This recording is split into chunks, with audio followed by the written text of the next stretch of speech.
পুরনো ঢাকায় যে ঘটনাটি ঘটে গেছে, যে ছেলেটি মারা গেছে বরঞ্চ তার সাথে হয়তো যুবদলের সম্পর্ক আছে, কিন্তু যে খুন করছে বা যে হত্যা করছে তাকে তো অন্য জায়গা থেকে, আমরা যেটা খবর পেয়েছি, অন্য জায়গা থেকে নিয়ে আসা হয়েছে। তাকে রাজপথে সরাসরি ডাক দিচ্ছেন এই খুনিদের, তারেক রহমানকে, মির্জা ফখরুল ইসলাম আলমগীরকে, এই লুটেরাদের, এই ধর্ষকদের এসব শব্দ উচ্চারণ করে জনগণকে প্রতিহত করার, এবং বলছেন তাদের আন্দোলন অবৈধভাবে এই খুনি ধর্ষক লুটেরা দল বিএনপি ক্ষমতায় আরোহণের আগেই তাদের পতনের।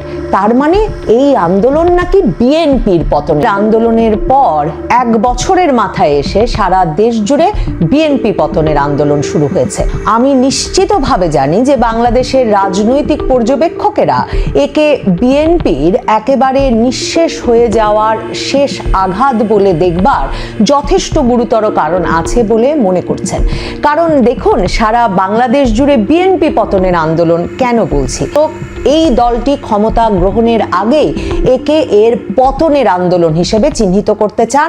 তারা বিএনপির পতন চান, কারণ বিএনপিকে যেই শব্দগুলো বললাম, সরাসরি এই শব্দগুলো ব্যবহার করে চরমোনাই পীর তার সমাবেশ থেকে বলেছেন বিএনপিকে তারা ধর্ষক, লুটেরা, চাঁদাবাজ বলে মনে করে এবং এই দলকে যে কোনো মূল্যে তারা প্রতিহত করবে।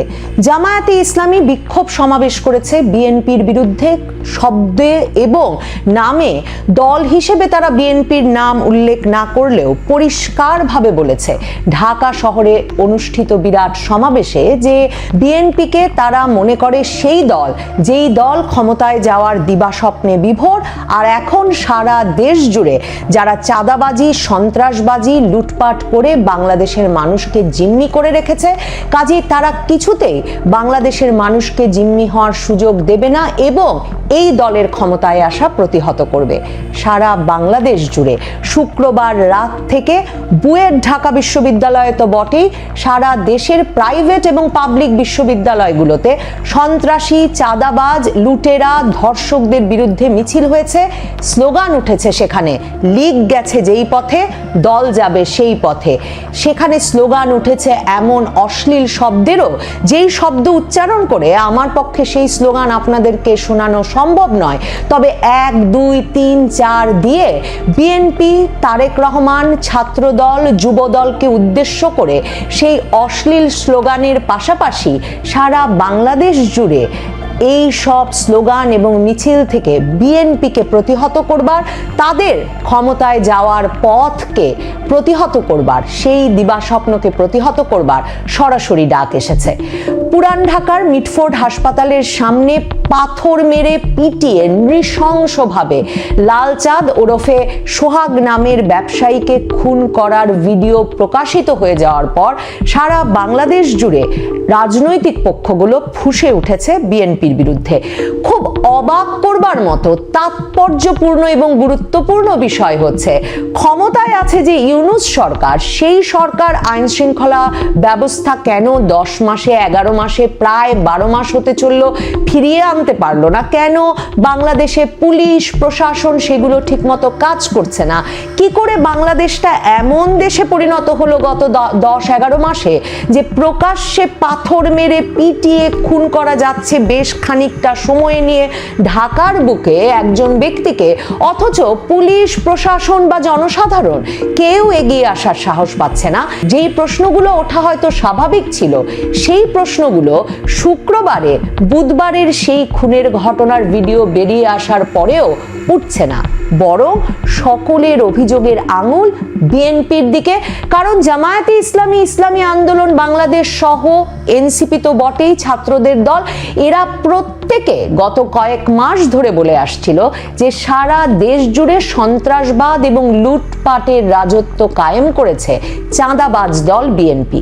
তবে বিএনপি বলে আসছিল তাদের বিরাট দল এবং তারা দল থেকে বহিষ্কার করছে, তারা দলীয় শৃঙ্খলা ভঙ্গের দায়ে যা যা ব্যবস্থা নেওয়া যায় তা করছে বটে, কিন্তু নির্বাচন যেহেতু আরো পিছিয়ে যাচ্ছে, তারা দলকে কিছুতেই নিয়ন্ত্রণে আনতে পারছে না।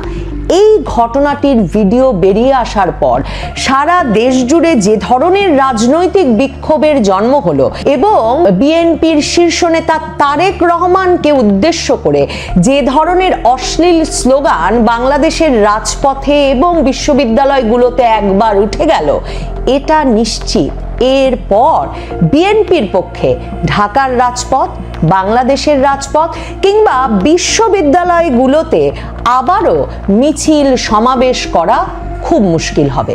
বিএনপির জন্য গত আগস্টের পর এই সময়টাই সবচেয়ে বিপজ্জনক, সবচেয়ে স্পর্শকাতর এবং সম্ভবত বিএনপির অস্তিত্ব বিলীন হয়ে যাওয়ার এক গুরুতর সম্ভাবনা নিয়ে হাজির হয়েছে।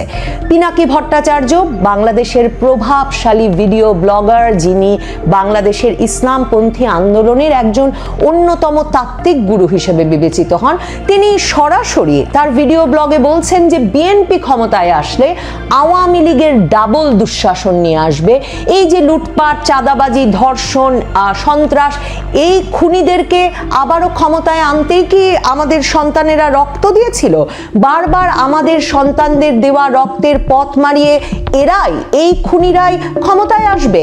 এসব প্রশ্ন ছুড়ে দিচ্ছেন এবং নিশ্চিত ভবিষ্যৎবাণী করছেন যে আওয়ামী লীগের ডাবল দুঃশাসন নিয়ে বিএনপি হাজির হবে।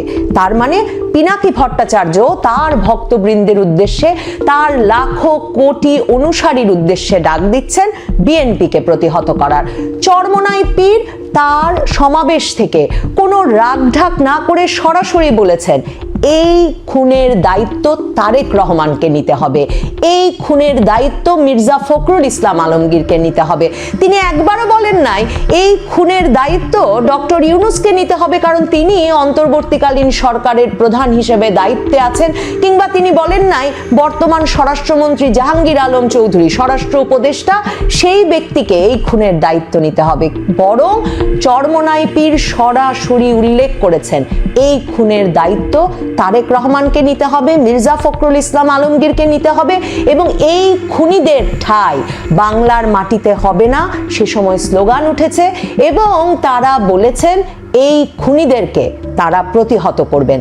রাজনীতির মাঠে চরমোনাই পীর ইসলামী আন্দোলন বাংলাদেশ গত জুনের শেষে যখন মহাসমাবেশ করে জামায়াতে ইসলামী, জাতীয় নাগরিক পার্টি এনসিপি, নুরুল হক নুরুর গণ অধিকার পরিষদ সহ সকল ইসলামপন্থী দলকে তার সমাবেশ স্থলে এক করেছেন, তখন তিনি কোনো অস্পষ্টতা না রেখে সরাসরি বলেছিলেন যে এই মঞ্চে ইসলামী দলগুলোর সকল ইসলামী শক্তির ভোট এক বাক্সে আনার ব্যবস্থা হচ্ছে এবং এই মঞ্চে তারা বিএনপিকে আমন্ত্রণ জানান নাই, কারণ বিএনপি তাদের কথা অনুযায়ী আনুপাতিক প্রতিনিধিত্ব হারে নির্বাচনের পক্ষে নয়।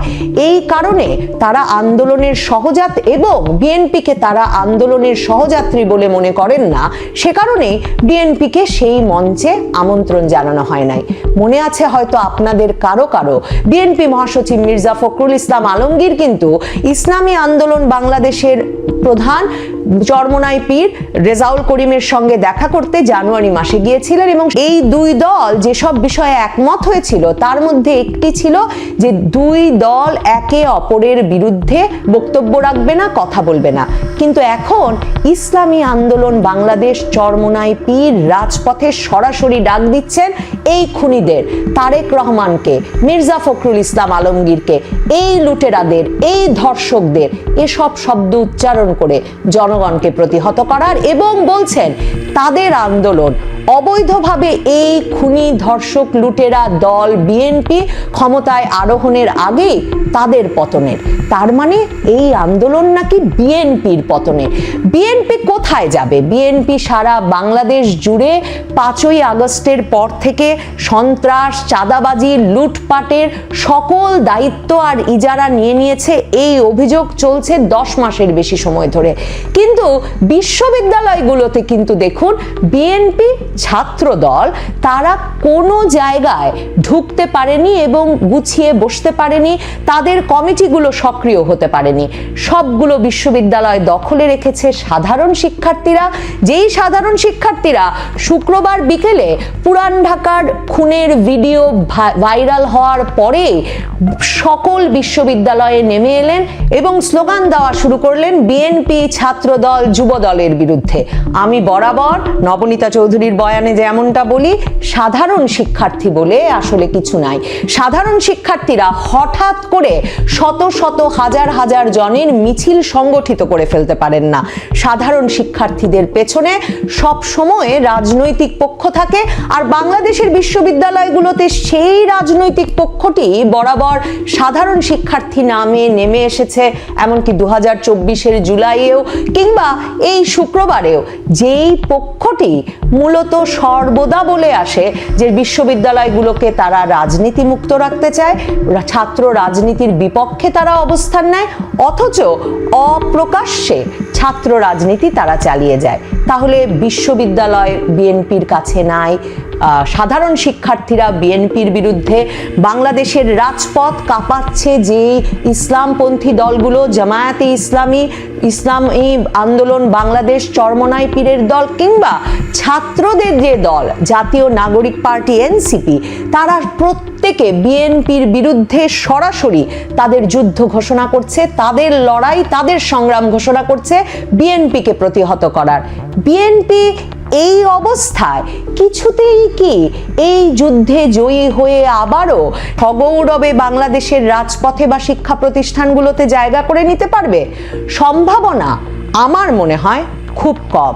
যেই বিএনপির নেতা, কর্মী, বুদ্ধিজীবী এবং সমর্থকেরা সারা বাংলাদেশ জুড়ে বঙ্গবন্ধুর ভাস্কর্য মিউরাল ভাঙা, মুক্তিযুদ্ধের ভাস্কর্য মিউরাল ভাঙা কিংবা 32 নম্বরের বাড়ি ভাঙার ঘটনাকে বাংলাদেশের মানুষের ক্ষোভের বহিঃপ্রকাশ হিসেবে বর্ণনা করছিলেন, বলছিলেন ফ্যাসিস্টের শেষ চিহ্ন মুছে দেওয়ার ইঙ্গিত হিসেবে, সেই বিএনপির প্রতিষ্ঠাতা প্রেসিডেন্ট জিয়াউর রহমানের ছবি পা দিয়ে মারানোর এবং পা দিয়ে মারাতে মারাতে বিএনপিকে প্রতিহত করার স্লোগানের ভিডিও বেরিয়ে এসেছে সামাজিক যোগাযোগ মাধ্যমে। বিএনপি সমর্থকেরা লিখছেন ফেসবুকে, তারা এটা মনে রাখবেন। কাজেই এমন এক পরিস্থিতি তৈরি হয়েছে সারা দেশ জুড়ে যেখানে তারেক রহমানের বিরুদ্ধে অশ্লীলতম স্লোগান দেওয়া যাচ্ছে রাজনৈতিক দলের মিছিল থেকে এবং সাধারণ শিক্ষার্থীদের মিছিল থেকে। অবস্থা এমন দাঁড়িয়েছে 5ই আগস্ট পরবর্তী বাংলাদেশে যে বিএনপির প্রতিষ্ঠাতা প্রেসিডেন্ট জিয়াউর রহমানের ছবি পায়ে মারিয়ে অশ্লীল স্লোগানের ভিডিও দিয়ে সেই ভিডিও ভাইরাল করা যাচ্ছে। বিএনপির জন্যে এমন দুর্দিন হাসিনার পতনের পরে আসবে, সম্ভবত বিএনপি সেটা এর আগে, এই ঘটনার আগে আঁচ করতে পারেনি। লীগ গেছে যেই পথে, বিএনপি যাবে সেই পথে।